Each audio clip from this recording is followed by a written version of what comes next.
So, are you ready for today's special guest? Well, Peter Baker, he has been the Director of Global Action on Men's Health since it was born in 2013. 12 years prior, he was Chief Executive of the Men's Health Forum, Great Britain's leading men's health charity. Additionally, and up until 2020, Peter was Campaign Director of HPV Action, a UK coalition of about 50 patient and professional organisations, which successfully campaigned to achieve a gender-neutral HPV vaccination program. He now supports the European Cancer Organisation's work on HPV as a consultant. In recognition of his work for HPV Action, Peter received the Royal Society for Public Health's 2018 Award for Outstanding Contribution to Championing the Public's Health. In 2014-15, he completed a major review of Ireland's national men's health policy for the Irish government, which directly contributed to the subsequent Men's Health Action Plan. He sits on the editorial boards of the International Journal of Men's Social and Community Health and Trends in Urology and Men's Health, and has contributed to numerous academic papers, articles, and blogs on men's health. Peter was previously a health journalist, author, and he's had 2 self-help books published for men, and editor of a health website for the Man in the Street, and a social policy researcher. I don't know where he fits all of this in. I'm tired. I can't speak anymore. So without further ado, I'm pushing play on this very insightful and entertaining interview with one of the most respected and accomplished voices in global men's health, and that is Peter Baker. Welcome to the show, Peter Baker. Thank you very much, Rae. It's a pleasure to be here. I know it is so exciting because I know before we even start this that I'm going to learn so much more about you and much, much more about everything else that you've got to tell me about. So thank you again. But I usually start the show talking about how we know each other. Now, for me, I've only known you for the last year, about year and a half. Yep. I came onto the board of Global Action on men's health in my role on the board of the Australian Men's Health Forum here in Australia. So I've known about Global Action on men's health for my whole time there. So it was a real honour to come onto the board with you at the helm. Thank you. It's been great getting to know you over the last year and a half as well, Rae. And thank you for the massive contribution you've made in that time. You've really helped us develop and move on, and you have great ideas about where we need to go next, particularly in terms of our work with the media. So it's been an absolute pleasure working with you. Oh, well, thank you very much. And here we are, smack bang in the middle of media together at 94.1 FM 3 WBC. But we also caught up in person last year at the Men's Health World Congress in Borneo, and you were the opening act, and I was absolutely blown away seeing you present the role of policy in driving men's health at all levels, at all parts of the world. I'd never heard that perspective before. And then you went on during the conference to also speak about improving men's cancer outcomes, the role of gender-neutral HPV vaccination programs, key tips on delivering men's health. And were you tired after all of that? I was actually. I'm not sure the last presentation I did was as good as the first, but I was kind of running on empty by then. But it was a great event, and it was obviously a pleasure to meet you in person there as well. But it was the first time for many years that people active in men's health around the world had come together. And COVID obviously had been a big issue, stopped us meeting up. But also before that, I think because of just the sheer cost and difficulty of people getting together, because men's health is not a well-funded sector. The organizations involved in men's health around the world are mostly, not all, but mostly, have small budgets, and it's difficult for people to travel and meet up. So it was a great opportunity to meet people from all around the world, talk about men's health issues and how we can work together on this really important subject. And I think it was a great event, and I hope there's another World Conference before too long. Yeah, so it was my first gig there as well, and I was really quite surprised at the level of academia and research people who attended. And I sort of thought, oh, this might be a bit of a snooze fest, but I was actually really, really surprised at how much I learned and what new respect I have for research and academia in the men's health space, and how, a lot of it just ends up somewhere in the weeds of things. And it is such a great shame how that's not raised up. You're absolutely right. I mean, there's kind of two strands to men's health work. There's the kind of doctors and nurses, the clinicians who, are treating patients. There's kind of that strand of it. And then there's the people, which is more on my side, and I think probably your side as well, who are more interested in the kind of social issues about, men's behaviors, why men do the kind of things they do, how men access or don't access health services, and are kind of more interested in developing public health work around those issues. But I think what was good about the conference is it really brought those two strands together. Perhaps not completely, but I think we often do struggle for the kind of two strands in men's health to kind of have a productive dialogue. But I think we made some good progress along those lines. And also, I think what you say is really important. There's some great research going on, both clinical and social, in men's health, and it's not always translated into policy. It doesn't always actually make a difference to what's going on. And that's what I'm most interested in: how we actually use evidence, how we use research, and use it to drive policy change. Because unless we get the policy right, unless we get the right policies in men's health implemented, not a lot's going to change. I mean, you'll have small No. projects here and there, you'll have people doing interesting things in their local communities, but it's not going to scale up. It's not going to achieve the changes that we need to see. And I mean, I don't need to tell you, but there are massive, massive problems in men's health all around the world. Most obviously the fact that men simply live shorter lives than they need to. Mm. And, you know, it's not really being properly addressed, except in little bits and pieces here and there. And that will only change if we get the right policies implemented.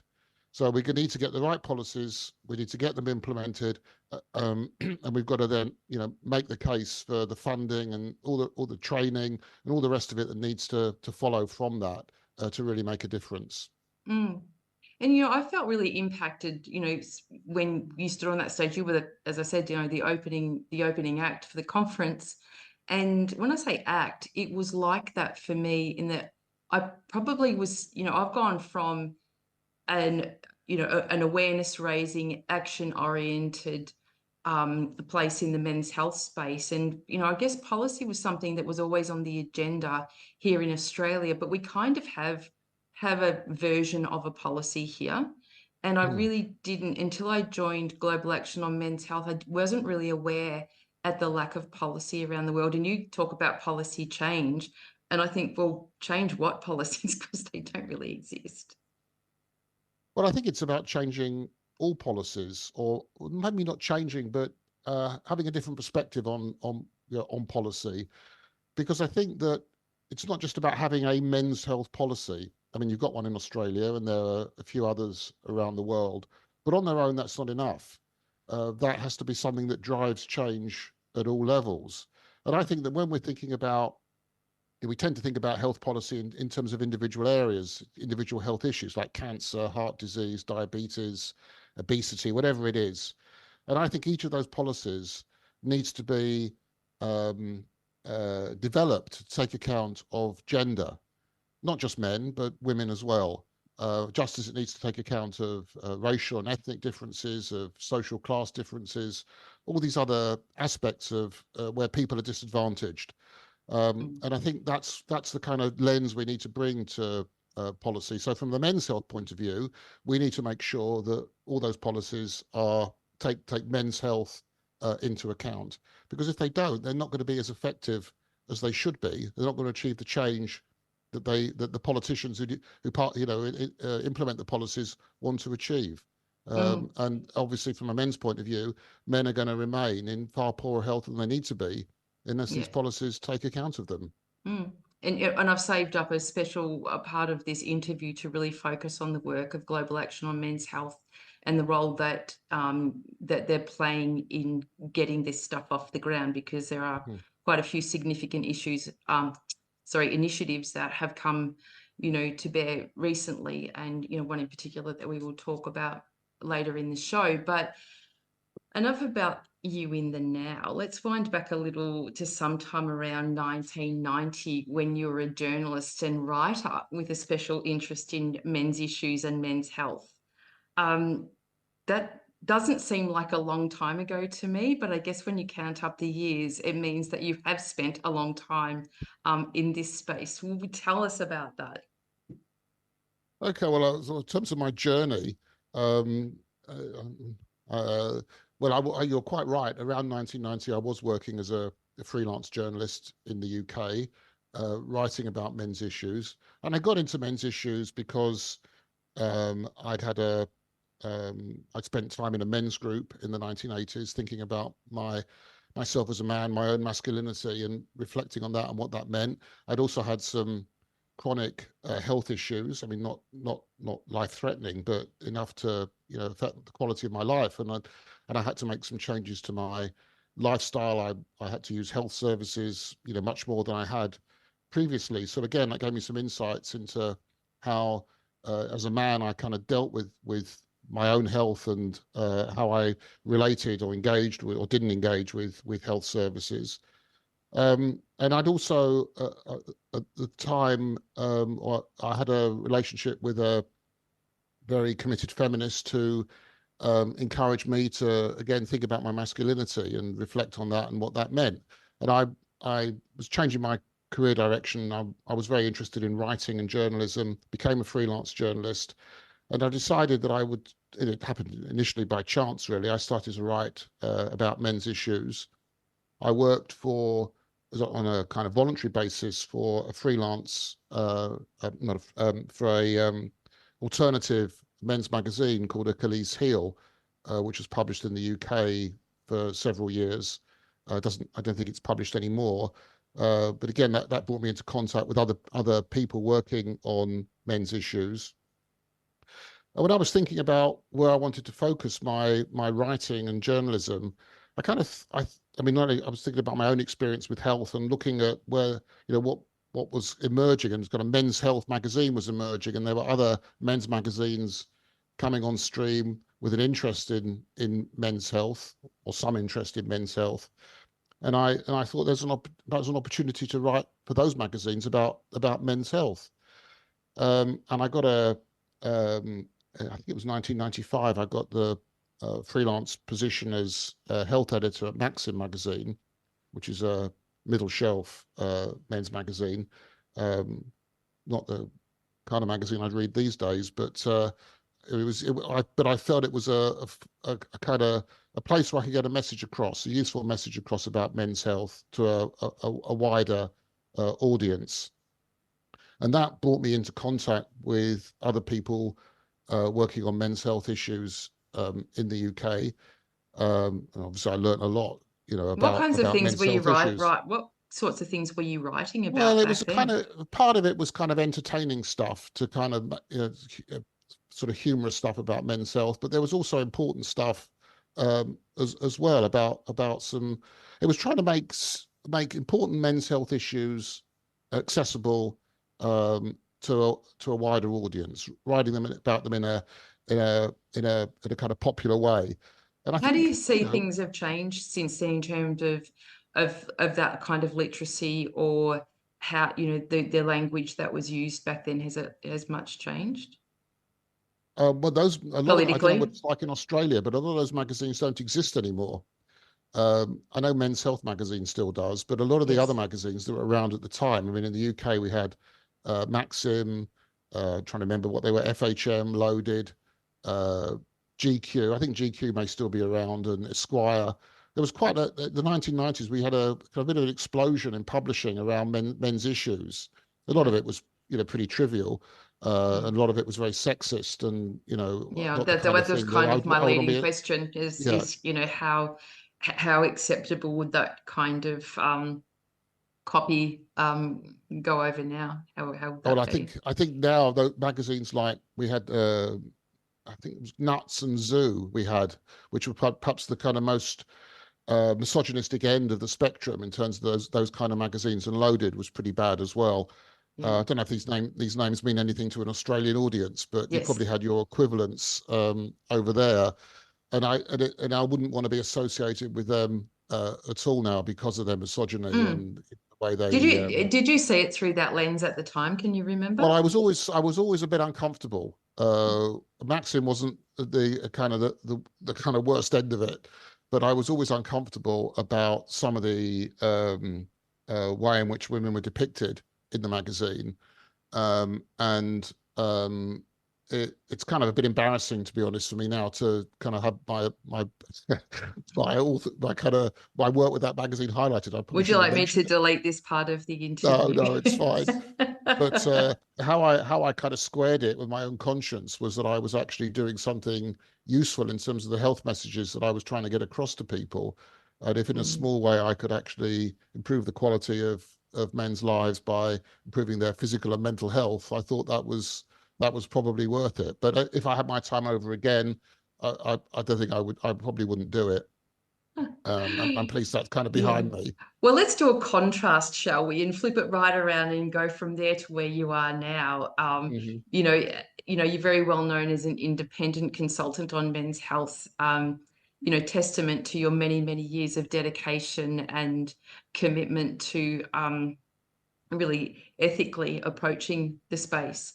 But also as director of global action on men's health as well, which is the reason for our relationship.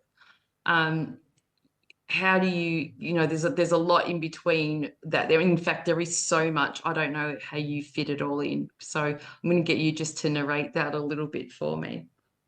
Okay, well, I mean, I'll just sort of pick up the story really from where I left off from being a journalist. And as I said, I came into contact with people in the men's health field, and in particular in the UK with an organisation called the Men's Health Forum, which was set up by the Royal College of Nursing, which is the nursing trade union in the UK, very significant organisation. And they have a number of forums looking at different health issues, and they set up one on men's health, and it was going through a bit of a crisis. And the guy who was chairing it, Dr. Ian Banks, was looking for somebody to kind of steady the ship, take over for perhaps a short time, and help run it until they could appoint a new kind of director. So I knew him through the journalism work I'd been doing. He actually worked as a journalist as well as being a GP and involved in men's health. And he asked me if I would, because I was freelance, my time was quite flexible, if I would work a few days a week to help steady the ship and keep the thing going. And I said, yes, I'd be happy to do that. And I got I got sucked into it for 12 years and became set the organization up as a charity, raised funds for it, and became chief executive. And I did that, as I say, until 2012. And it became for a time. I mean, this was when there was a Labour government in the UK, and there was uh, they were they spent a lot of money on health at the time. I mean, this is before the financial crisis, and there was a lot more money around for investing in health programs, and we actually got quite a lot of government grants for different activities, as Mm, well as a kind of grant to basically help us run ourselves. And we became quite a significant organisation with about 10 staff for a time. There were several years where we were, the largest men's health organisation in the world, as far as I'm aware. So that was fantastic to be doing the work at that time, and we did a lot of really interesting and mm, important work. But by 2012, I kind of burnt out a bit. I'd probably done it for long enough. The financial recession meant there was less money around, and fundraising was much harder mm, by then. And I wanted to do something that was a bit less stressful. I had a young family as well, and I think it was time for a change for me. So I became freelance, working on men's health issues, and did work for a number of different men's organisations. I mean, I did some work as a consultant for the European Men's Health Forum. Um, I did, I can't remember everything I did at the time, but I also helped. I realized there was a gap with at the global level Mm. around men's health issues. And so I, with a number of colleagues I knew from other countries, we set up Global Action on Men's Health. Oh, you're Um, skipping and, ahead a little bit for me, okay, Peter. sorry, Ray. What have I missed out?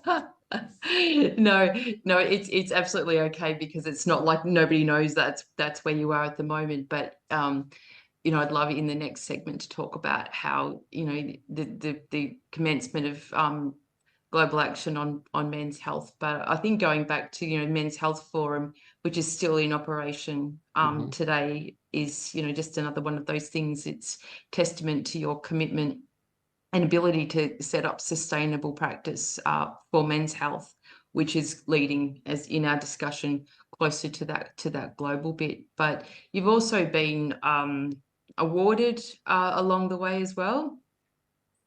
With Now, where was this? It was that you were the recipient of the Royal Society for Public Health's 2018 award for outstanding contribution to championing the public health for HPV Action UK. Yeah, yeah. You Well, guys use that's a lot of words, don't you? We would they're not just my use words. we would just They're use not an my words. acronym here and be done I, with it. I wish I wish the Royal Society for Public Health had come up with a kind of snappier name for the award, but doesn't trip off the tongue. But no, yeah, That's a that's big another piece deal. of work. In fact, Mm, this is perhaps one of the pieces of work I'm most proud of mm. in my career. I helped to set up a network organization called HPV Action in the UK, and that came about because we realized that um, while girls were vaccinated, and the UK had a very successful program for vaccinating girls against HPV. I mean, HPV is a cause of cervical cancer, but also other cancers as well, uh, several of which affect men, such as penile cancer, anal cancer, and certain head and neck cancers. But boys weren't vaccinated, and they weren't vaccinated in most countries at that time. There was only a handful. Apart from Only was, Australia, I think, the yes, first. we were the first, I think. Yeah. Yeah, United States also vaccinated boys quite early, but there weren't many at the time. This is going back to 2012. There weren't many countries that vaccinated boys, um, and we saw there was a gap there. Not only for in terms of men's health. I mean, we needed to get boys vaccinated to protect them against the cancers that men can suffer as a result of HPV infection. Um, but also vaccinating boys protects women because if a man is vaccinated or has been vaccinated and is not, he can't then infect a woman. And HPV is primarily a sexually transmitted infection. And in fact, men are the main vectors of HPV because HPV infection is more common in men than it is in women, and it's more persistent because the male immune system is less effective at dealing with it than the female immune system. So more men have the infection; they have it for longer So than why women. why is there a resistance to vaccinating boys then? Well, it's interesting because when the vaccination was developed, it was seen primarily as a way of preventing cervical cancer. And obviously, cervical cancer is a massive, massive problem, and particularly in countries that don't have cervical cancer screening programs. And that's true of, a lot of lower income, middle income countries don't have those programs. So vaccinating girls is obviously really, really important. Um, but the resistance to vaccinating boys is partly because HPV vaccination been seen purely through the lens of cervical cancer and not the other cancers that HPV can cause. And the other reason is the cost, because simply if you're vaccinating boys, it costs more, and that's one of the reasons why it hasn't been introduced for far too long.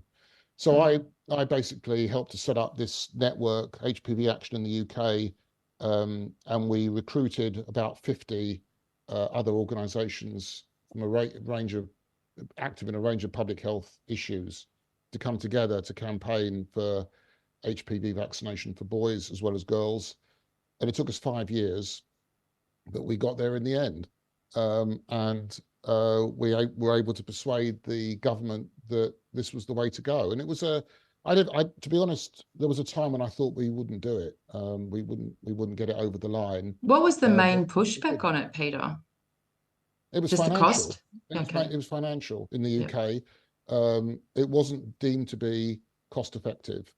Uh, it wasn't that people thought that vaccinating boys, in principle, they thought it was a good idea. A lot of people thought it was a good idea, but it was simply the cost that was the barrier. But there must have Um, been some impact on the health system in terms of the outcomes for boys that oh, aren't sure. vaccinated. Yeah, It takes a long time to make the savings. I mean, you're talking about, stopping cancers maybe in 30 or 40 years' time, and politicians think in, electoral cycles, true. not that time scale. But of course, actually, Yes, you there do should be make a it. You law do, against that. yeah, but you do make a saving actually, because not only the vaccination for HPV not only prevents the cancers, it also protects against genital warts. Now, genital warts won't kill you, but they are extremely unpleasant. They're difficult to treat in many cases, and they're also expensive. So you do see immediate savings in terms of your sexual health budgets because you stop genital warts in the short term. The cancers take longer to Yeah. prevent.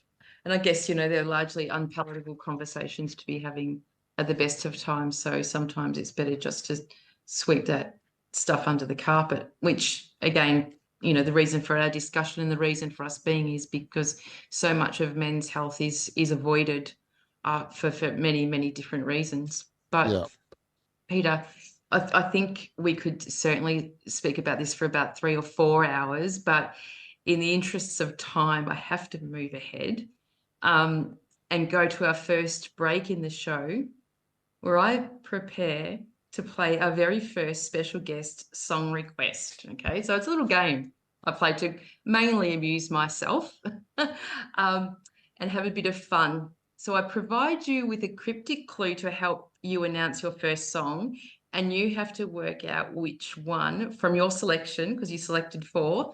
It could have something to do with the artist, the song, or album title. So does that make sense? Mm-hmm. So Okay. here's your first clue. You ready? Yeah, go on.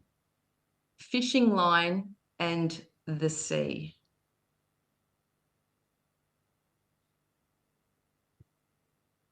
Oh dear. They're really terrible clues, by the way. They're so bad. Obviously don't know these songs as well as I thought I did. Well, if you think Um, about what could happen with fishing line and what is the color of the sea sometimes. okay. It's Bob Dylan's Tangled Up in Blue. Ding ding, you got that Yeah. correct. See, it wasn't such a bad cryptic clue, was it? No, it was very good. You're very good. You're better at that than me. Okay. So yeah. My first track is Bob Dylan's "Tangled Up in Blue," and What it's does one of that my mean to favourite you? Yeah. songs. Well, it's I've loved this song since I think it came out in about 1974 on Blood on the Tracks album, and it reminds me of my first few days at university when I was 18. That's when I first encountered Dylan. Amazingly, I hadn't really come across him before then. I don't really know why. And it kind of, I mean, I wasn't particularly happy at university. It was not a great time for me for, for different reasons. But certainly, you know, um, there was a guy across the hall from me in the student residence who played Dylan obsessively. And I remember on, I think it was a Sunday morning, hearing this Tangled Up in Blue, wafting out of his room, and thinking, well, what's that? That's fantastic. And that kind of started a passion for me for Dylan's words and music that lasted, throughout my student days and beyond. Well, I think many, many people in the world would tend to agree with you on that one. So thank you. We're going to go to that song next. But when we return, let's talk about the how, what, why, where, when, and who about the commencement of global action on men's health. Now, global action on men's health, Peter. I'm handing you the mic to illuminate, as promised, the how, what, why, where, when, and with who or whom. I don't know. What do you say over there? We say either because we can do anything Okay. here. Okay, well, global action on men's health. Where do I start? So this is now a charity based in the United Kingdom, but obviously with uh, global reach. And it has a membership who's made up of men's health organisations around the world, and some other organisations that support or are interested in men's health, but also a large number of individuals, of some doctors, but mostly people in universities and other academic institutions who are researching different men's health issues. And we all share a commitment to try and raise men's health as an issue at the international global level. And we set this up because while there was some good work going on in different countries around the world, where there were some active men's health organizations, and Australia is a very good example of that. There's been a very active and successful men's health movement in Australia for many years now. Also in the UK and Canada, United States, Denmark. Um, there's been nothing at the international level. There's been no organization which has really flown the flag for men's health and kind of represented men's health issues or men's health interests, those global health forums. I mean, I'm mainly thinking here of the World Health Organization, but there are others as well, particularly when you start looking at specific health issues like cancer, heart disease, and so on. So we wanted to kind of raise the flag, give men a voice at that international level, because we thought it would help to drive change more quickly and actually support those people who are doing the work at the national level. Because obviously, if there's a more favourable international climate, that makes it easier to make progress at the national level as well. And we also wanted to create a network that would bring people involved in men's health together to kind of create some opportunities for to share information, have conversations, exchange ideas, and that wasn't happening. I mean, I mentioned before the occasional world conferences on men's health, but they're very few and far between. And as I said, many of us, for financial reasons, find them hard to travel to. So this was a way of creating a network where people could interact, share information, ideas, and so on on a much more regular basis. Mm. In And your, sorry, you go you on. go. No, you go. No, Well, no, I I was, was I just was going. actually, I was just going to say, just listening to you narrate that, and I'm sitting here, so far south of the globe in Australia, and as you said, we have been very active here in men's health compared to the rest of the world, not nearly active enough in comparison to the issues that men are faced with. Um, but how do you feel that how the world synergizes and how all of the different countries have sort of come into play under the banner of global action on men's health? Well, I think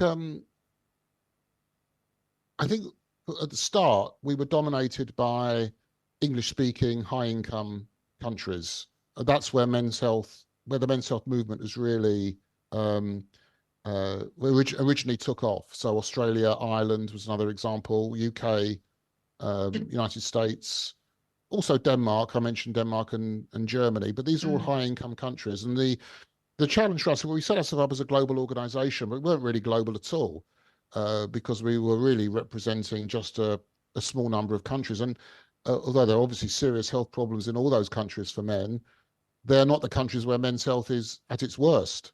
I mean, inevitably and obviously, men's health is far worse in lower income countries. And one of the things that we've tried to do, and I think with some success, is to reach out to a much broader range of countries. Now about a quarter of our members are based in Africa, Yes. which and our vice chair is from Malawi, and I'm very proud of that. I think there's still a lot of work we need to do to raise issues concerning men in those countries. I don't think we've done that enough, but I think we're on the way. And I think we still have work to do to recruit members from other countries, South America, for example. We need more members from Asia, Eastern Europe. But I think we're moving in the right direction and making progress. Oh, often comes to mind is an elephant and trying to eat it. And I think that, just that one bite at a time approach, it just has to be slow and it has to be deliberate and it has to be sensitive. And there are so many ways into this space that, I was saying to somebody today that, in my lifetime, I know that I probably won't ever see the change that I would love to see. However, it's the footprints that we leave for others to step into that follow us. That's really, really important. And I see, a lot of men's health organizations like Global Action on Men's Health and those that sit under that umbrella are making all of those really significant footprints for the next generations to easily step into and carry that on. I think you're absolutely right. I mean, through the work on HPV that I've done particularly, I've realized that you to make progress, you have to be ready. You have to be prepared to move slowly. Um, you can't. It's difficult to achieve change overnight unless you're very lucky. It's a long process, and we have to be smart about the challenges that we take on. We can't do everything at once. It's easy to say, "Oh, men's health's terrible." We need to do this, that, and the other 100 different things all at the same time. But we have to prioritize, and we have to, I think, look at where we can make most progress most quickly and get those wins under our belt, and then move on. It'll be then easier to move on to the next challenge. Mm. It's a And that's question what I get asked a lot, and I'm sorry to talk over you then. But I get asked this question a lot, and I know my answer to it, but I wonder what yours is. People who ask me what's the difference between the men's health sector and men's rights operations. And can you answer that for me? Well, I hope I can. I mean, others may not agree with this interpretation, but men's rights seems to me the view or come from the perspective that men are oppressed, disadvantaged, discriminated against systematically, and that it's all the fault of women and feminism, and that somehow we have to turn the clock back against feminism and kind of stand up for the rights that men may have had like 40 or 50 years ago when gender roles were much more fixed and traditional than they are now. I don't share that view at all. Um, my working life has been um, enriched, I think, by feminism and what that's brought to men. I think feminism is a liberation movement for everybody, men and women, because I think it actually tells us, or one of the big lessons from feminism is that gender roles are not fixed, they're not innate, they're not natural, they are um, uh, they're artificial constructs, and we can actually break free of them. And I think if just as women have, over the last 50, 60 years, broken free, or to some extent at least, and obviously much more needs to be done, but broken free from the constraints of, patriarchy, I think men need to free themselves from those constraints as well. I mean, I don't share the view that masculinity is some kind of innate characteristic, that it's biological, that it's inevitable. I think that one of the things that we need to do as men is actually, reclaim our, you know, um, freedom to behave as we wish rather than to live up to some artificial construct to think we have to perform. So, these rituals of masculinity to feel authentic. I think that it's the opposite, really. We need to, our authentic selves are our human selves, not our gendered selves. Mm. And that I think is a very that I think is the difference between me and those people who support men's rights. And also the other aspect to it as well is that I think that men's health organizations should be working in partnership with women's health organizations, not fighting them, and not seeing them as the problem. I think that we have a shared interest, I think, in trying to make sure that health policy, health practices, health services are responsive to gender, take gender into account, and that will benefit everybody. So, services need to do more for women. They also need to do more for men. And I don't see this as a binary choice. I think we can do both. Oh, absolutely. And I guess we're just not there yet, are we, um with how we research thing and disaggregation of information as well.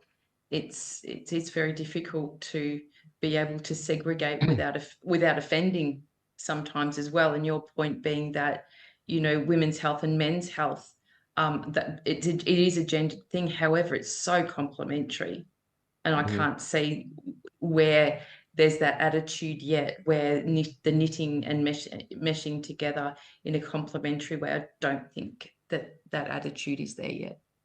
No, absolutely. And also, I mean, at the most simple level, men's health and women's health are inextricably linked.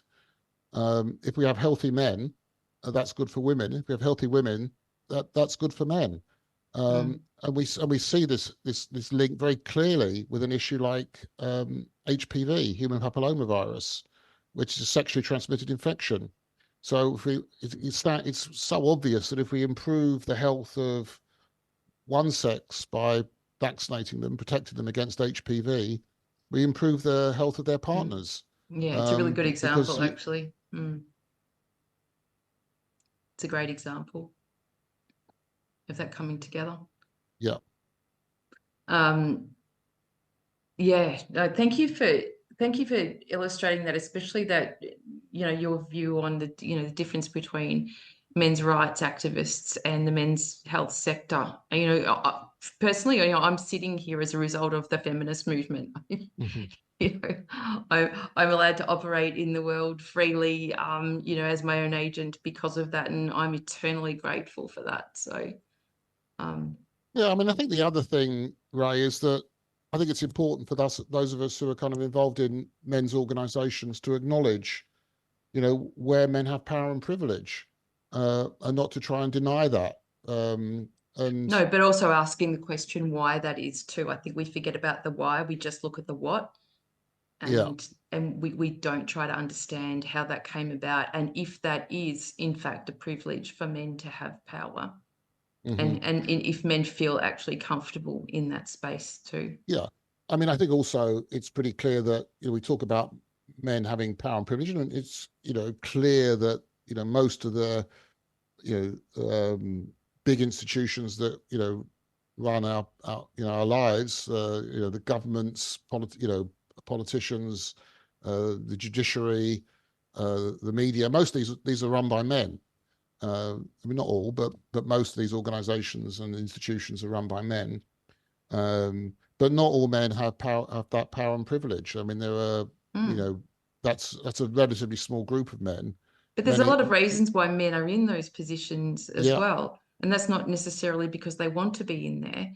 And there's that question that I know we've asked a lot in our circles, but if there's so much reference to men and power and privilege, then why do they experience such poor health? Because if they were so powerful, wouldn't they just rig the whole system for their health to benefit? Well, this is the big paradox in men's health. I Mm, mean, in most countries, if not all, health systems are run by men, mm. or the politicians who are kind of making the decisions are mostly men. And yet, in health, education might be another area. Boys and men aren't doing very well. Yeah, Uh, but is there an and answer? Do you have an answer to that? Like, if men are in power, wouldn't they just rig the whole system to have all policy about men and all money going towards the betterment of men? Well, you might think so, but I think it's partly because men aren't really aware of themselves as being gendered. They don't think of themselves as men with a kind of interest in kind of promoting, men's well-being. But also, I think it's around health, particularly if I could speak about health, because we know that it's not true for all men. This is generalizing, but of course, that men are often find it difficult to think about their own health, to talk about health. There's a kind of embarrassment and a shame about acknowledging health problems. And I think there's perhaps the men are kind of in positions of power also, they take that kind of personal perspective on health, and it kind of becomes their public perspective as well, that, health, men and health is not something that you talk about or take an interest in. Mm. Well, that And leads also, me I think to the an other, Mm. So the other point, of course, which I wanted to make, is that the women's health movement over the last 40, 50 years has been successful. Not hasn't obviously hasn't achieved everything, but it's been successful in terms of raising women's health as an issue at high levels. Men Mm. haven't organized themselves in the same way. It's not just the people at the top haven't made a decision to kind of do more on men's health. Men, throughout society haven't organized themselves to actually campaign for improvements in men's health. So there are, small men's health organizations around the world who are trying to raise these issues. But in Mm. terms of there being a movement of men who are concerned about this, that hasn't happened. Well, I think the Um, men's shed movement has done a lot. That was born here in Victoria, where I'm from, here in Australia, and now it's in how something like 20 or 30 countries of the world. But I think that is a men's health movement, I think has been very successful. oh, sure. I mean, you're absolutely right. The men's sheds movement has been phenomenal. But Mm. I might be wrong, but I don't think they've actually used their voice to campaign for policy change, for example, in men's health. I mean, they do great things. We know that men who go to sheds are healthier than a lot of other men, mentally healthier in particular. Mm. Um, but I don't think that's been translated into a kind of an advocacy movement for men's health generally. And I think that's where that I think that it would be great if that happened. I think that politicians would listen if men organise themselves to campaign for changes. If men were writing to their MPs demanding better prostate services, for example, then it would be much more likely to happen. Yes, well, maybe that's something we pop on the agenda at Global Action on Men's Health. I Yeah. think I've just written that down. Job for Ray. In terms of boys' health, what's your view on how boys are being raised in the world and how that affects their health and well-being as men in the future? Well, that's a really interesting question and quite a difficult one to answer because I don't think we know quite exactly what's going on with boys' health. It's not really a very researched area. I think there are some positives and some things that are a bit worrying around the health of boys. I think we are seeing generally. I mean, it's really hard to generalize at the global level, but certainly we are seeing a greater willingness. I think boys are kind of growing up in a world where they're feeling less constrained by gender norms. I think it's easier for boys now to be more emotionally open, more expressive, to talk about what's on their minds, and to hopefully ask for help when they need it. On the other hand, I think there are things that are going on for many boys which are pulling them in the opposite direction. I think Like some of what? the Well, I think some of the kind of uncertainties about the male role. I think that I think boys have been, 50 years ago, a boy could expect to get a job uh, when leaving school, get a job for life, be reasonably well paid, support the family, and so on. Those certainties are going. I think it's a much more it's much more difficult now to know what your role is as a man or boy, and to kind of and to feel that you're achieving and you're being successful. And I think that opens the door for, particularly because of the way in which social media has developed, that opens the door for some fairly unpleasant voices. Mm. And the person we're most conscious of, I don't know if this will resonate with an Australian audience, but there's a guy called Andrew Tate Oh. who is pumping out some pretty misogynistic or very misogynistic messages, and really trying to, and it's resonating with a lot of young men around the world. Mm. He seems to be he seems to be offering them something that, for whatever reason, makes sense to them, and Mm. it really worries me. And I mean, not only is that very misogynistic, but it's also in terms of health. I mean, it might be good in terms of going to the gym and building a lot of muscle, but in terms of other aspects of health, I think it's really quite worrying, Oh, and it's actually terrifying. Yeah. pushes men back to um, to a dangerous place. Mm. I don't get that, and I guess it's not our job on this show to, you know, to influence anyone else's opinions on that. However, yeah, it's perplexing how that has had so much traction. Um, but in terms of traction, or in light of that, we have to keep on track to get you off air on time to your next appointment. So I feel like I'm skipping ahead of questions, and hopefully we're not missing out on too much. But one of the important things on the show is our very special guest song request game. So Peter, we're at our second one now, and the corresponding cryptic clue, he goes, something a lot of people don't like about citrus fruit. Is this pulp? Common Yes. people? Yeah, Yeah, that's the that was an one. easier one. That was a bit easier. Now I know the way you think. It's yeah. This is common people by Pulp, Yeah. um, which are I love the energy in this song. I like its politics. I like its evocation of the sense of hopelessness that affects far too many people. Um, and I think the line about watching your life slide out of view is actually especially poignant. Um, Mm. and actually, I have to say, I listen to this track when I'm exercising, and if I'm going for a run, I kind of speed up when this track comes on my playlist. So I like it for a lot of different reasons. Oh, we'll have to talk about dopamine and motivation one day, because that's probably got a lot to do with that. Um, but next up, when we come back from the break, I'd like to chat with you about a topic that has gained a lot of attention in the past week, and that's predominantly through the work of Global Action on Men's Health, organised by you, Peter.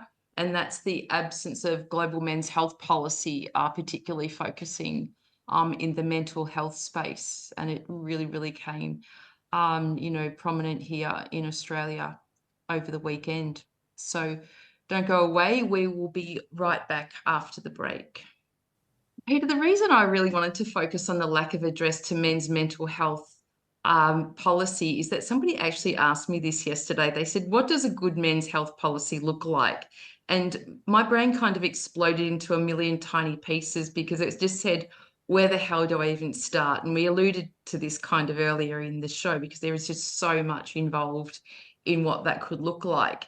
But I'd love to talk about GAMH's most current and powerful contribution to the space, and that's the paper Absent-Minded, the Treatment of Men in Global Mental Health Policy. And that was written by Dr. Natalie Leon and Professor Christopher J. Colvin. And that was presented also in a webinar format last week. Congratulations. Thanks very much. We're really pleased both with the paper and the webinar, and encourage listeners to take a look at the report and the webinar, which is on Global Action's YouTube channel. So if you have a way of sharing the link with people, that would be fantastic. Well, I have been attaching it everywhere this week, and it has got a lot of traction down here. I know many, many, many people who have liked it, read it, commented. So that's been really, really fantastic. Okay, great. I mean, what we're doing at Global Action is looking at a number of really important health issues and seeing how men are treated in policy, particularly at the global level, because clearly we are a global organization. And last year we did a report on cancer, looking at how men are treated in cancer policy around the world. We've just published, as you mentioned, the report on mental health policy, and we have two more pieces of work in the pipeline. One looking at how men are treated in sexual and reproductive health policy, and another one looking at primary care, and how men are treated in policy and practice around primary care issues, which might primarily means sort of GPs, pharmacies, that kind of thing. So basically what we're hoping is that these different reports will give us an evidence base to show or perhaps really to confirm what we had strongly suspected, that men are largely overlooked in all of these areas. But it will give us the evidence to show that, and to take to organisations involved in global health and say, look, our research shows that men are being overlooked. They're not being taken into account. Their needs are not being met. Can we talk to you about what we can do about this? And can we work with you to change policy to make sure that it actually takes more account of men? You know, we in the mental health report, which has just come out, it says exactly that there's some reference to men, some reference to sex differences in mental health, but the broad overall picture is that men are largely absent. And that's a real problem because for obvious reasons. But if you think about an issue like suicide, it's predominantly a male issue. At the global level, twice as many men kill themselves as women. In some parts of the world, it's 4 times as many men. So this is an acute issue, and obviously it's the tip of the iceberg, but it just shows you what a problem we have. We tend to think that common mental health problems like depression and anxiety and so on mainly affect women, and that's actually, we suspect that's actually pretty inaccurate. The reason we think that is that more women are diagnosed. That's clearly true. We know that. And more women get referred into talking therapies and so on. But the reason why more women are diagnosed is probably not so much because they have more mental health problems, but because the men aren't actually seeking help. They don't turn up at the doctor, so they're not getting diagnosed. But also, if they do, they may present differently from women. And I think we now know it's pretty clear that some of the symptoms of depression in men are different from the symptoms in women. So if the clinicians aren't aware of those differences and aren't looking for them, again, they're not going to diagnose the men. So, for example, a man may present with an alcohol problem. That may be he may be drinking as a way of self-medicating for depression or anxiety, but the underlying problem may not be picked up. So it's not recorded as a case of depression, and doesn't appear in the statistics. So No. It's we interesting. Can I just strongly, interject just a little bit yeah, on that one? Because I just want to make a point. You know, in my private practice, the amount of men who, you know, misuse substances like alcohol will not go and report to their general practitioner, because the first thing they want to do is a blood test, which will indicate that there is probably going to be a liver problem, and they don't want to know that. They don't want to give up their best friends. So there's other barriers as well for men attending because of judgment and stigma and things like that as well.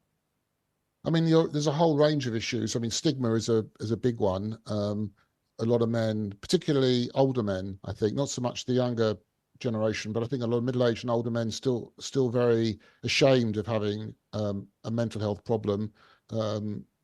I think, you know, it's just you know, it doesn't fit with their notion of, you know, what being a man is all about, and they're very reluctant to ask for help. I think there's also all the problems that we have with men accessing health services for any kind of problem. You know, it's not always easy for men, particularly men of working age who are working full time, maybe commuting some distance to and from work to get an appointment in to see their GP. And as I say, you know, when they get there, if they do go there, they might not be, you know, diagnosed with a mental health problem. But I think, you know, this point about self-medication, men self-medicating, I think is a real issue. The men tend to try and deal with mental health issues themselves, but not recognizing they've got a mental health problem, but just kind of feeling bad, and, you know, drinking, taking drugs, gambling, using pornography, you know, all things that try to numb them out, distract them from how they're feeling. But interestingly and ironically, you know, just if you just look at alcohol alone, the consumption of alcohol automatically just cancels out dopamine, serotonin, oxytocin, all the happiness hormones. So the feelings of depression and anxiety, is that a substance misuse issue, or is that actually depression or anxiety? It's hard. Well, it's Well, it's probably both. more likely. Well, which comes Yeah, first? So yeah. again, diagnosis can often be inaccurate, and Mhm. we all know that, misdiagnosis and mismedicating can lead to things like suicide, Yeah. Yeah, absolutely. And I think, there's just different issues here. I mean, partly it's about, encouraging, supporting, enabling men to seek help, to recognize they may have a mental health problem and to seek help, when they need to, and to know where they can seek help. But it's also about developing services that are going to be responsive to a man who turns up with a mental health problem. And he'll be treated in a, uh, in the appropriate, respectful, in an appropriate and respectful way.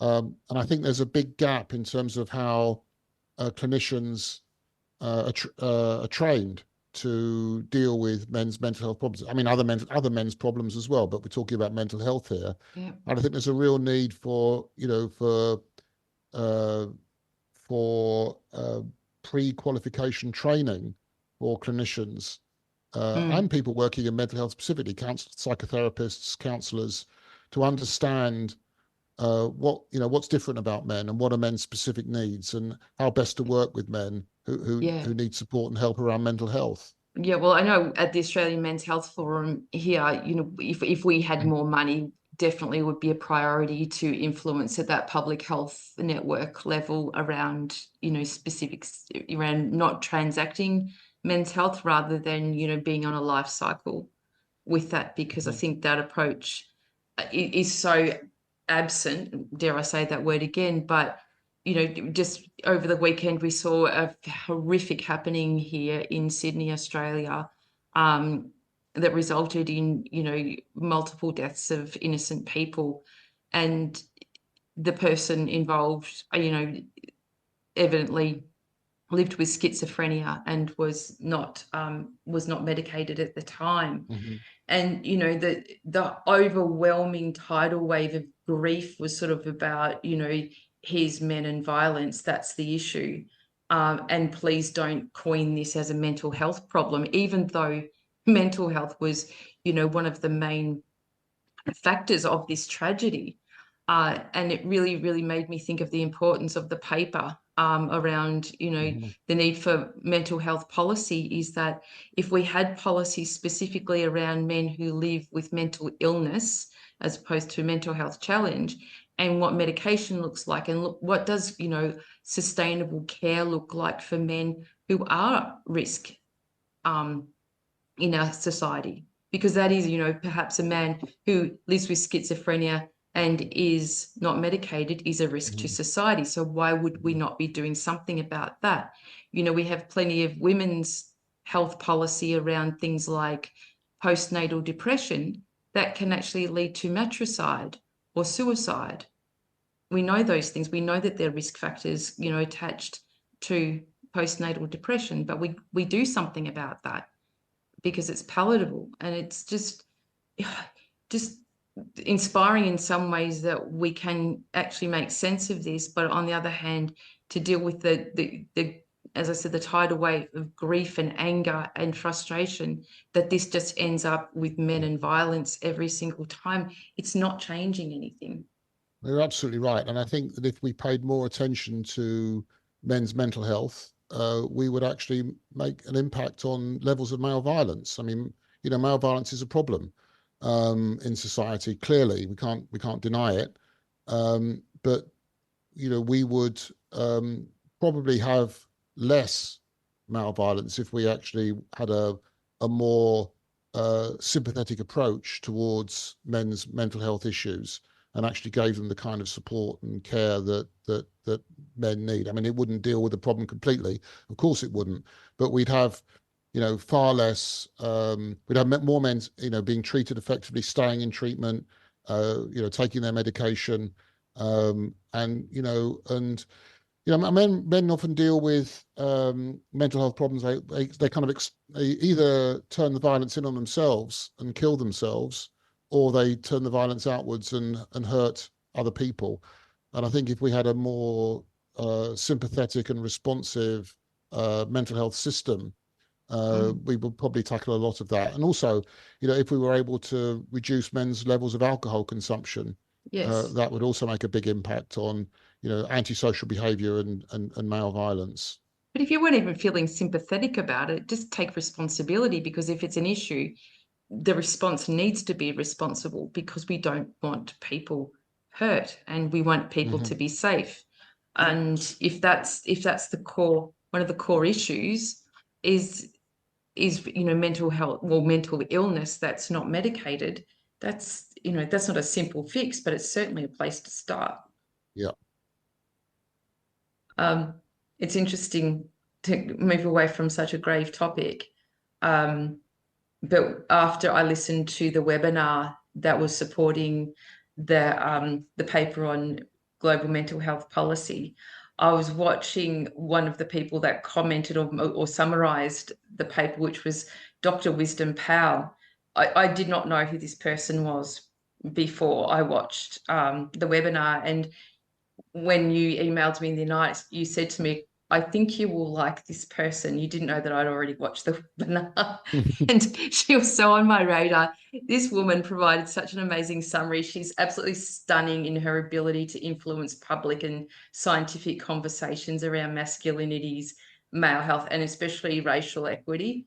And she and our very own chairman, Derek Griffith, who is also an equally impressive human being, have just jammed my eyes wide open on the topic of racial, ethnic, and sexual minority males. It's something that's become such an interest for me, thanks to people like that.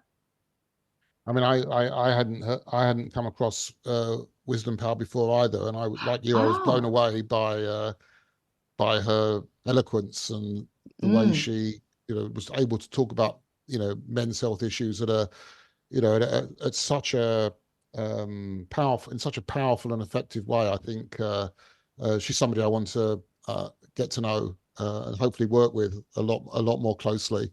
because I was going to ask you who are your role models and pin-up people, and I think she's mine at the moment. So perhaps we're going to fight over her. So, but it's people like that that really, I don't know, their approach to it is, it just makes it so palatable and so accessible, the kinds of narratives that they create. I mean, I And think if I could sort of generalize from that point, right, I think it's a really important one. I think we do need in the men's health field people who can talk in a way that emotionally connects with people about these issues. I think too many of us, and I include myself, perhaps a bit too, bogged down in the research. Talk about statistics a lot, evidence, and that's all important. Of course, that's important. You need that solid research base if you're going to try and influence policy. But we also need people who can emotionally connect with people. So, people like Wisdom, I think, have such an important role to play. But also, this is the kind of another point I wanted to make, we need to hear the voices of ordinary men. And we don't hear that enough. I think we need to find a way of getting men to talk much more about their own experience, and how changing the system would actually, have helped them or would help them in terms of their own health journeys. mm, And I think we need to combine the kind of science and the research with the kind of emotional stuff. And we haven't done, I think, in the men's health field, the emotional stuff very well yet. And I think that's, an area that I'd like to see global action look at, to see how we can get the messages of, you know, ordinary men, if I can call them that, you know, um, give them a platform, because I think that can actually really cut through well, it's a whole to range of the stories, politicians, the isn't it? policymakers. Yeah, Yeah. But even absolutely. even even things like, I've got two things I want to say about that. Number one, I'm not sure if men are still safe to be able to be that open in sharing their experiences of mental health challenge in particular, especially in workplace. If men Yeah. occupy most of the positions in the workplace, and that's where they're going to share their experiences. I don't feel that they're safe there yet in terms of being judged and not being recognised in their abilities and their strength and their capability. And the second thing is, some of these stories that we can emerge aren't just the typical stories of blokes and beer and boozing and misguided youth. One that comes up for me all the time is men who live with menopause. And I don't mean men with menopause, it's wives with menopause, where women don't even recognize the symptoms of menopause, let alone their partners, who feel so rejected and disengaged, and they're not engaging with the person that they love anymore, sexually or emotionally. It can be absolutely devastating. That's just one of many stories that we aren't telling. Yeah. I And think we that's, do and have. again, it's about women and men. That's No. women's health I mean, and men's health that's all again combined. that comes back to the point I was making earlier about the inextricable links between men's health and women's health. And we need to have these conversations. I think they're really, really important. Yeah. I mean, even in that trajectory, that particular example, man and woman goes through menopause, man feels disconnected, she doesn't understand, relationship breaks down, kids are now like misplaced, they don't have both parents at Yeah. home, and that leads to the next social problem. Yeah. It's a no-brainer. Put that one on the agenda as well. Okay. Right.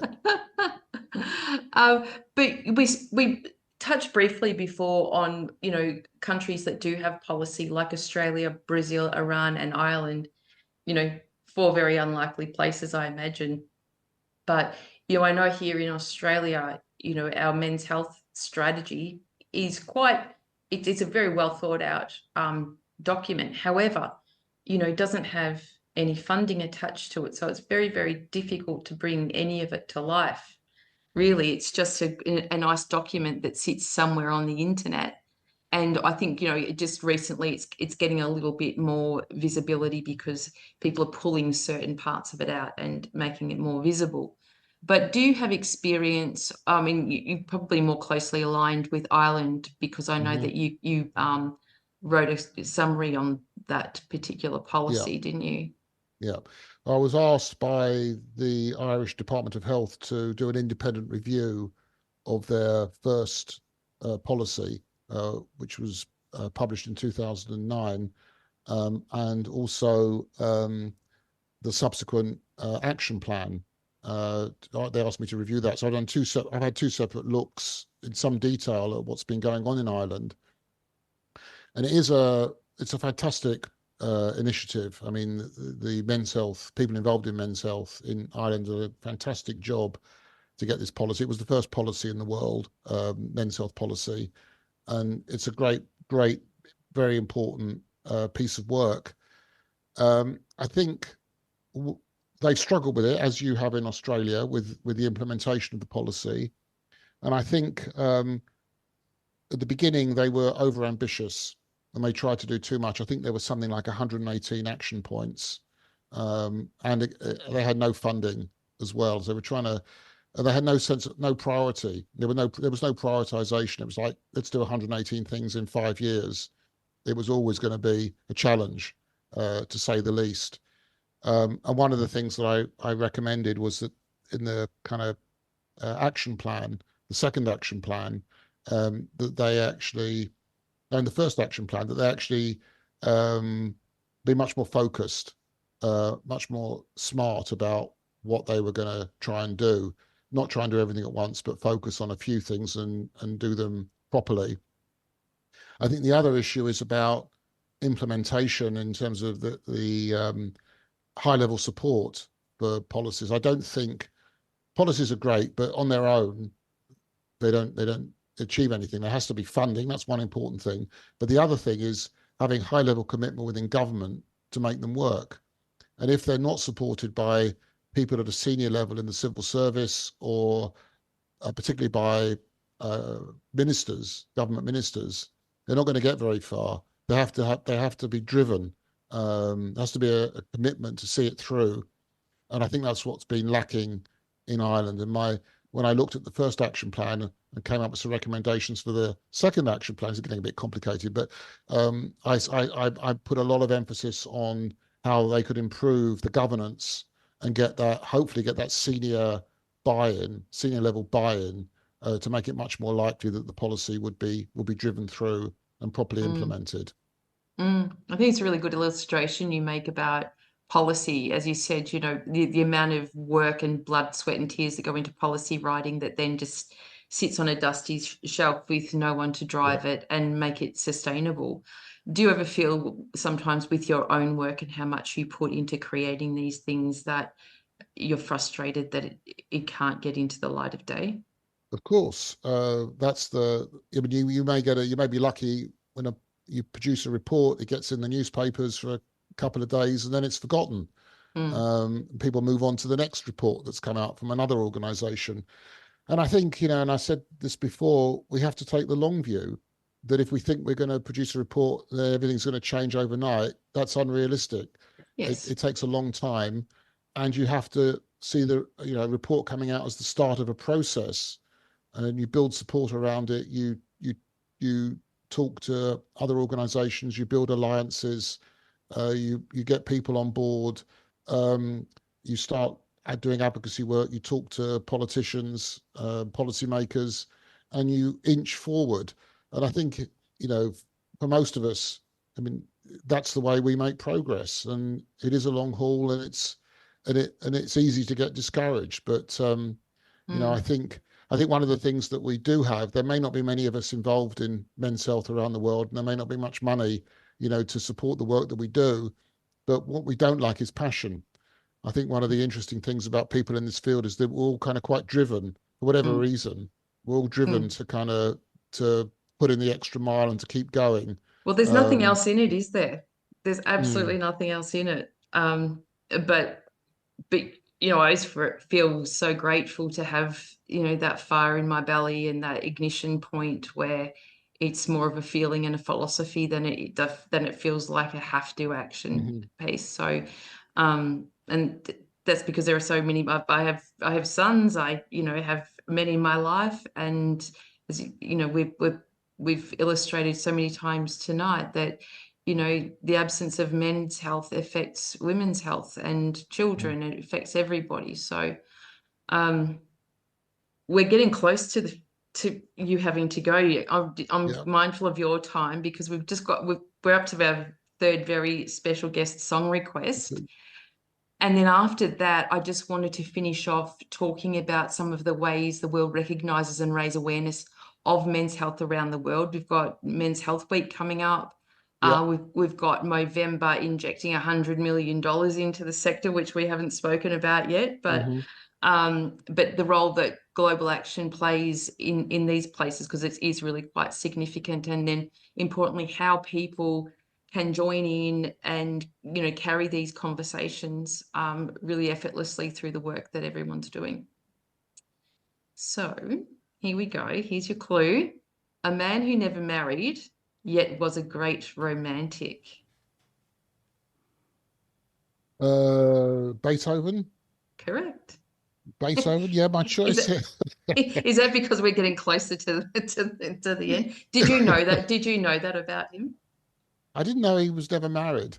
Mm. That's interesting. Yeah, I, But anyway, I I Googled that tonight out of desperation yeah. to find Well, a yeah. clue. Okay, so my choice is a bit different from the other two choices. This is Beethoven's Ninth Symphony, specifically the third movement. And this actually, I've chosen this one because it reminds me of my teenage days. At around that time, believe it or not, I was more into classical than pop music. So um, my contemporaries were listening to bands like Pink Floyd and Led Zeppelin, which I listened to later. But at that stage, I was more into, I don't know why, but I was more into Beethoven, Mahler, and believe it or not, Gilbert and Sullivan, not Gilbert O'Sullivan, but Gilbert and Sullivan, which is kind of operetta kind of stuff. Yes. Mm. But the reason I've chosen the third movement, because I think it is actually one of the most serene, sublime, and evocative pieces of classical composition that I'm aware of, and I always enjoy listening to it. So, Peter, what does it feel like being you today? Well, it's a great start to the day.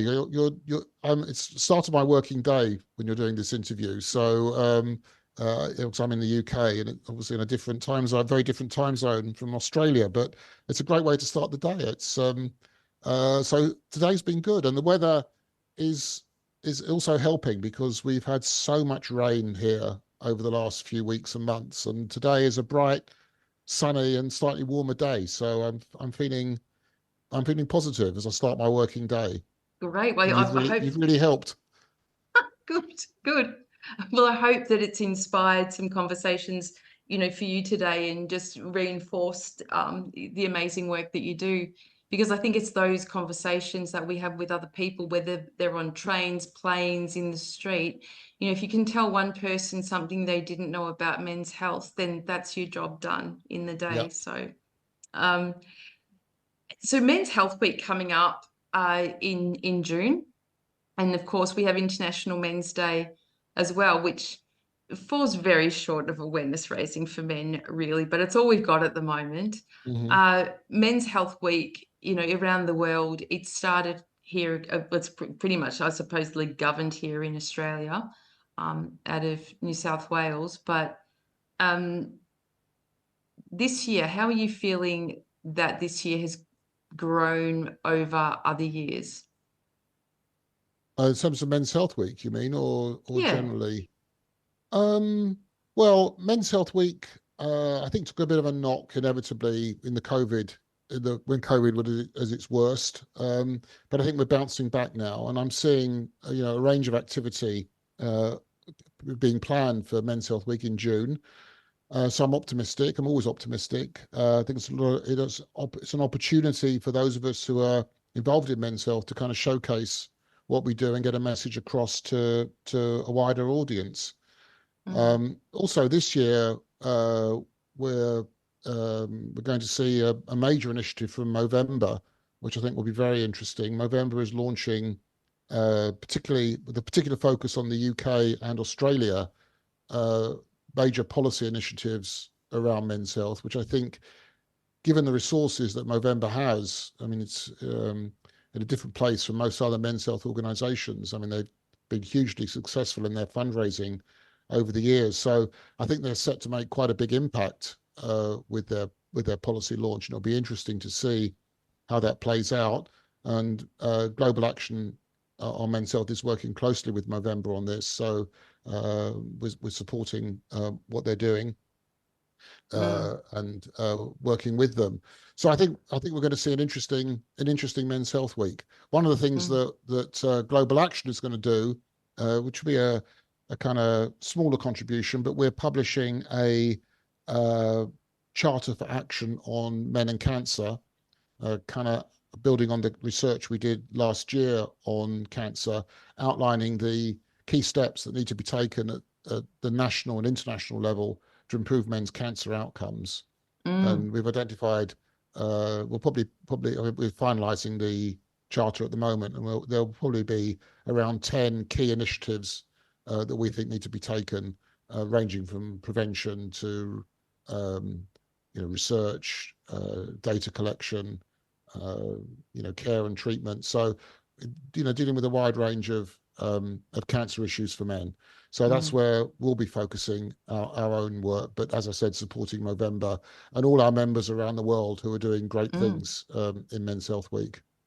Yes, it'll be really interesting to see. And we all met up earlier this year to discuss what all the different countries would be doing. It was interesting just to see the different approaches, sometimes based on culture, but also, resources and the kinds of people who are shining a light on men's issues. And any initiative is a good initiative.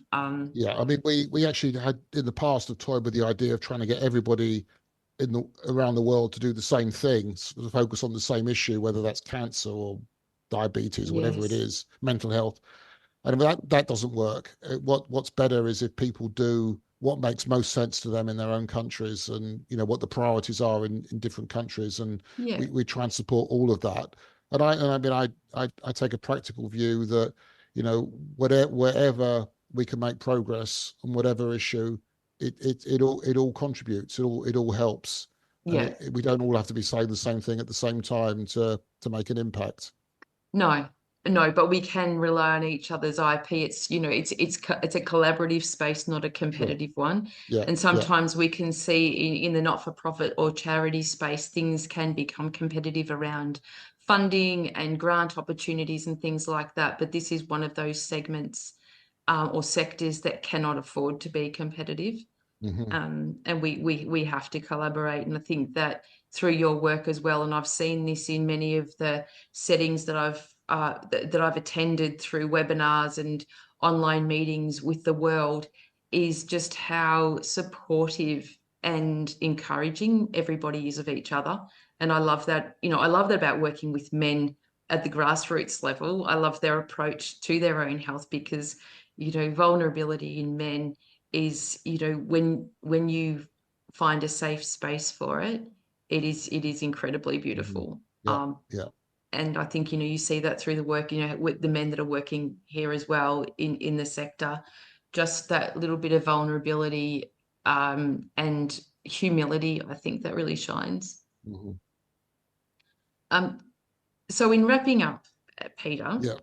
um, global action on men's health needs support.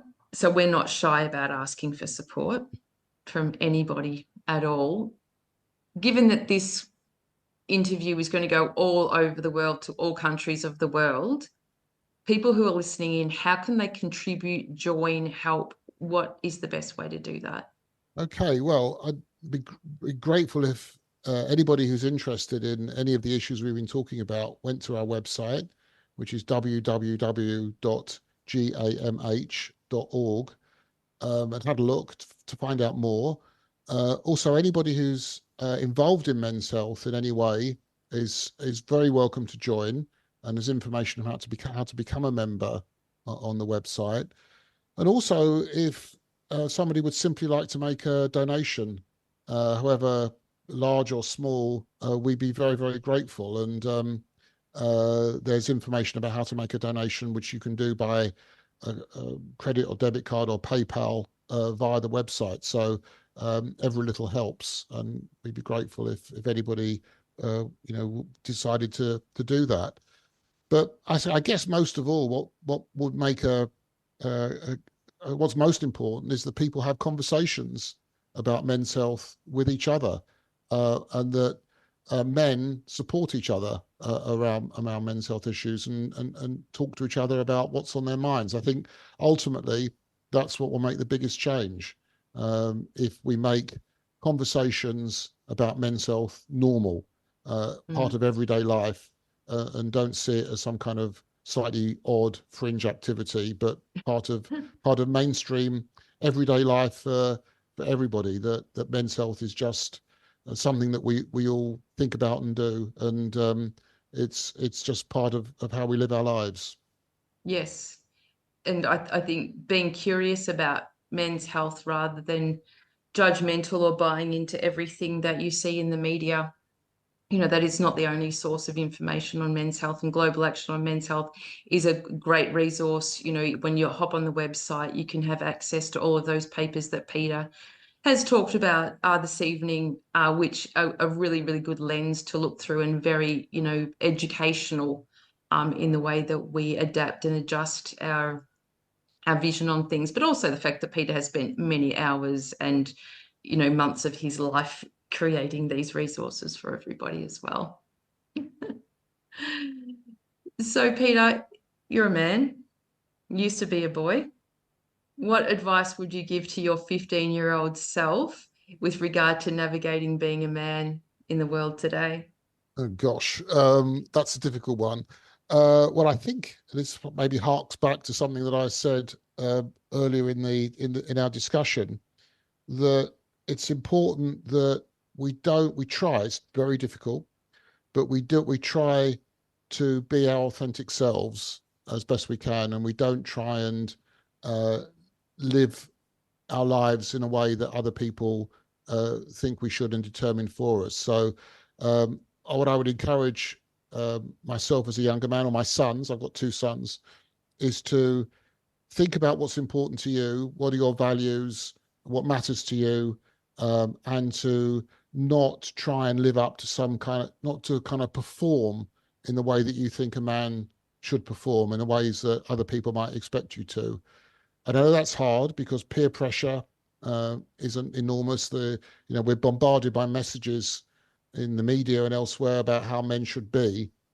And I Mm. think we'll be happier and more fulfilled if we can be honest about how we want to live our lives, and the values that we have as human beings, Mm. rather than